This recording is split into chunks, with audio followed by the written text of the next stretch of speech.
the trunk. Close the trunk. Where'd it go?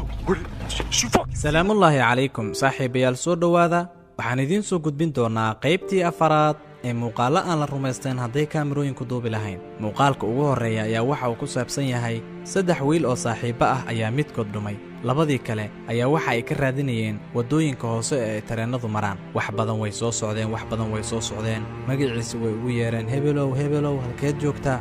siday u raadinayeen way waayeen, balse siday u soo socdeen oo u raadinayeen saaxiibkood waxay arkeen wax la yaab leh oo waddada dhex taagan, weliba mugdiga dhex taagan. kadibna wixii aad samayn lahayd oo kale ayay sameeyeen, yacni way carareen. daawasho wacan.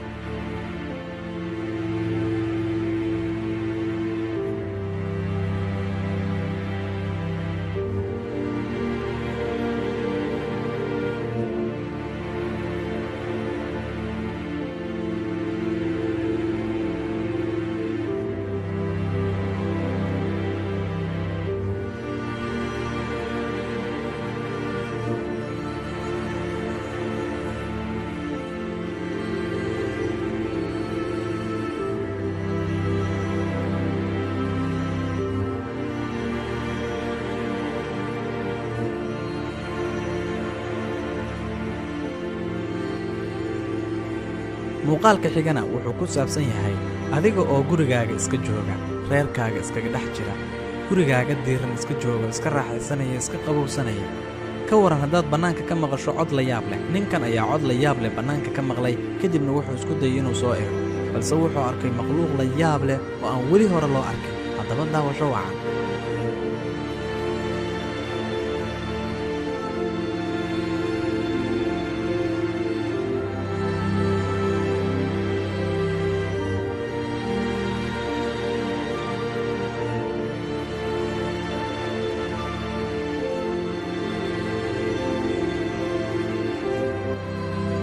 muuqaalka xiga. muuqaalkan markaad daawanayso waxaad arkaysaa bahal yar oo cayayaana oo haddana xajmigiisu weyn yahay. qofkii duubayay ayaa bahalkii dilay, kadibna waxaa gudihiisa ka soo baxay xayawaan ama makhluuq la yaab leh oo aan la garanaynin tafsiir laga bixiyo oo dhab ah. wallaahi aniga xitaa ma garanayo waxa uu yahay, bal daawasho wacan.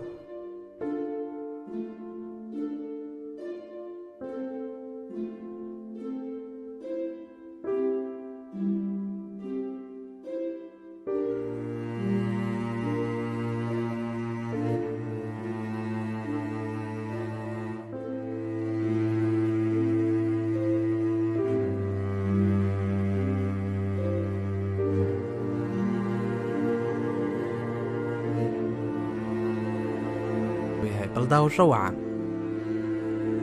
saaxiibkaa weli ma israacdeen oo safar ma wada aadeen idinkoo gaari wata, kadibna sidii aad u sii socoteen gaarigii ma istaajideen oo ma ka dhegteen.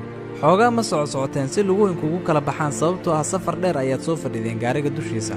kadibna markaad gaarigii u soo noqoteen socsocodkii kadib weli ma aragteen makhluuq la yaab leh oo dadka u eg haddana aan ahayn.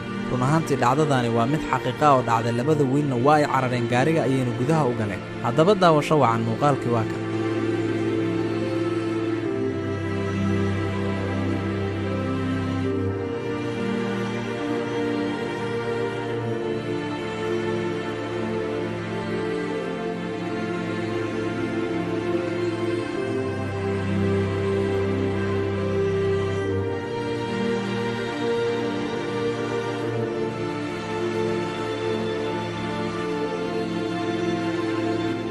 koox asxaaba oo badan ayaa israaceen si ay u sameeyaan daahqaadyo xaqiiqooyin qarsoon.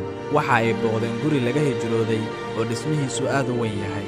dhismayaasha laga hijrooday ayaamahan dambaba waxaa laga arkaa waxyaabo la yaab leh. asxaabtan way israaceen, dhismaha ayay galeen, waxayna u eg tahay iskool mar hore laga tegoo laga hijrooday. dadkii wax ku baran jirana ay mar hore tageen, amaba dunida laga waayey oo saaxadda ka qarsoomeen. asxaabta waxay isku ballansadeen haddii wax la yaab la arkay laga soo kala cararo meesha. mid ka mid a asxaabta oo watay kaamiro ayaa waxa uu arkay wax la yaab leh, kadibna wuxuu arkay wax makhluuq shaabaha oo albaab isku qarinayay. markay arkeen qofka duubayana soo gurgurtay oo dhankiisa soo aaday, balse ma uusan sugin, si degdega ayuu ku cararay oo asxaabtiisa ayuu aaday. daawasho wacan.